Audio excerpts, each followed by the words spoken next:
கிறிஸ்துவுக்குள் பிரியமானவர்களே, கர்த்தரும் இரட்சகருமாய் இயேசு நீடிய நாமத்தினாலே உங்கள் யாவரையும் வாழ்த்துகிறேன். தேவனருளி அப்பம் மினிஸ்ட்ரி சேனல் மூலியமாக உங்களோடு சந்திப்பதில் மிகுந்த மகிழ்ச்சியடைகிறேன்.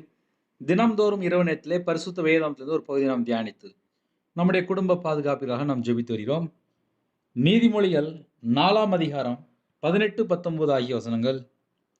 நீதிமான்களுடைய பாதை நடு பகல் வரைக்கும் அதிகமாய் பிரகாசிக்கிற சூரிய பிரகாசம் போல் இருக்கும். துன்மார்க்கருடைய பாதையோ காரிருள் போல் இருக்கும். தாங்கள் இடறுவது இன்னதில் என்று அறியார்கள். ஹல்லேலூயா. கிறிஸ்துவுக்குள் பிரியமானவர்களே, நீதிமானுடைய பாதை என்று எழுதப்பட்டிருக்கு. நடு பகல் வரைக்கும் அதிகமாய் பிரகாசிக்கிற சூரிய பிரகாசம் போல் இருக்கும். அதே நேரத்தில் துன்மார்க்குடைய பாதையோ காரிருள் போல் இருக்கும். தாங்கள் இடறுவது இன்னதில் என்று அறியார்கள்.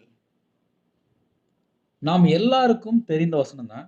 119ஆம் சங்கீதம் 53ஆம் வசனத்திலே, உமது வேதத்தை விட்டு விலகுகிற யாவரும், யாரா இருந்தாலும் சரி, துன்மார்க்கர் என்று எழுதப்பட்டிருக்கு. ஒரு மனுஷன் கர்த்தருடைய வார்த்தையை விட்டு விலகி இஷ்டம் போல வாழ்ந்துட்டு இருக்கான் அப்படின்னாலே துன்மார்க்கர். கர்த்தருடைய பிள்ளைகள் சத்தியத்துக்குள்ளே வர வேண்டும். உமது வேதத்தை விட்டு விலகுகிற துன்மார்க்கர் என்று எழுதப்பட்டிருக்கு. அப்ப இரவு நேரத்துல நம்ம என்ன யோசிக்கணும் அப்படின்னா, கர்த்தருடைய வார்த்தையை விட்டு விலகி வாழும்போது துன்மார்க்கர். துன்மார்க்குடைய பாதையோ கார் இருள் போல் இருக்கும். அப்ப கார் இருள் அப்படின்னா அவனுடைய வாழ்க்கையில ஒரு வெளிச்சம் இருக்காது. வேத வசனம் தான் வெளிச்சம். ஒரு மனுஷனுடைய வாழ்க்கையில வெளிச்சம் வேணுமா? வேதம் சொல்லுகிறது, தேவன் அருளிய வேதம் நீதிமானுடைய இருதயத்துக்குள்ள இருக்கு என்று எழுதப்பட்டிருக்கு.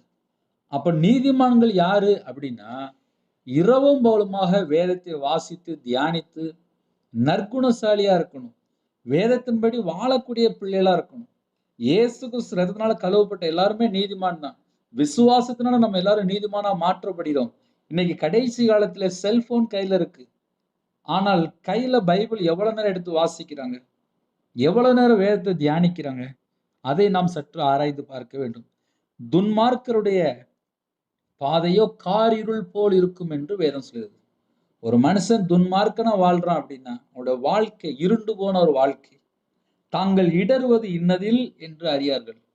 நல்லா யோசித்து பாருங்க. வீட்டுல லைட் போட்டு நடந்துட்டு இருந்தா எல்லா ரூம்லயும் அழகா ஃப்ரீயா போயிட்டு வந்துட்டு இருப்போம். லைட் அணைச்சிட்டு நடந்து போனா எங்கேயோ முட்டிட்டு கீழே விழுந்து போய் கிடப்பாங்க. அப்ப என்ன அர்த்தம் அப்படின்னா, கர்த்தருடைய வார்த்தை இருக்கும்போது அவனுடைய வாழ்க்கையில இடறி விழமாட்டாங்க. கர்த்தருடைய வார்த்தை இல்லாத பொசிஷன்ல இடறி விழுந்து கிடப்பாங்க. அப்ப நீதிமானுடைய பாதை நடுப்பகல் வரைக்கும் அதிகமாய் பிரகாசிக்கிற சூரிய பிரகாசம் போல் இருக்கும் அப்படின்னா என்ன அர்த்தம் அப்படின்னா, நம்ம இயேசு கிறிஸ்துவினால கழுவப்பட்ட நீதிமான் தான். இருதயத்துக்குள்ளே தேவன் அருளிய வேதம் இருக்கணும். இருக்கும்போதுதான் நடுப்பகல் மத்தியாலம் எவ்வளவு வெளிச்சமா இருக்குமோ அவ்வளவு வெளிச்சமா நீதிமான் இருப்பான்.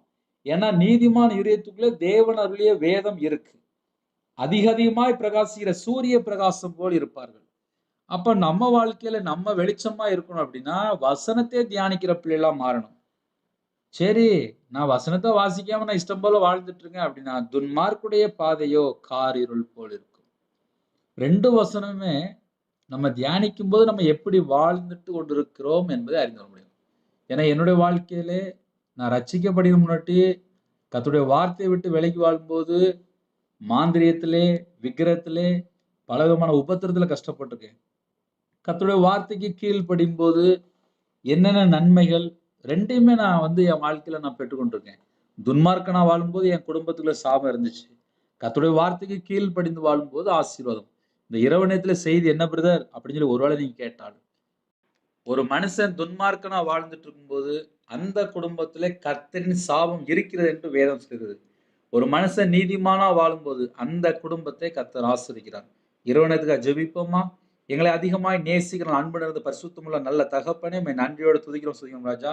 இரவு நேரத்துல யாரெல்லாம் இணைந்திருக்காங்களோ எல்லா குடும்பத்தையுமே உம்முடைய ஜீவனுக்கு அர்ப்பணிக்கிறோம். எங்களை தாழ்த்திரோம், அர்ப்பணிக்கிறோம். எந்த குடும்பத்திலே தங்களை தாழ்த்துறாங்களோ அந்த குடும்பத்தை கர்த்தர் மீட்டெடுக்க வேண்டும். இரவு நேரத்திலே குறைகள் குற்றங்கள் உண்டு, எல்லாவற்றையும் மன்னிங்க. உம்முடைய ரத்தத்தினாலே கழுவி சுத்திகரிங்க. இந்த நாள் முழுவதும் கர்த்தர் பாதுகாத்த கிருபைக்கு 1000 மடங்கு ஸ்தோத்திரம். இன்பமான தூக்கம் தாங்க, அதிக அளவில் எழுப்பிடுங்க. எல்லா குடும்பத்துக்குள்ளும் தேவ சமாதானம் உண்டாட்டும். எங்க வீடு முழுவதும் இயேசு ரத்தினிலே ராஜா உருவின பட்டயத்தோட தேவ தூதர் உள்ளாய் கொண்டுங்க.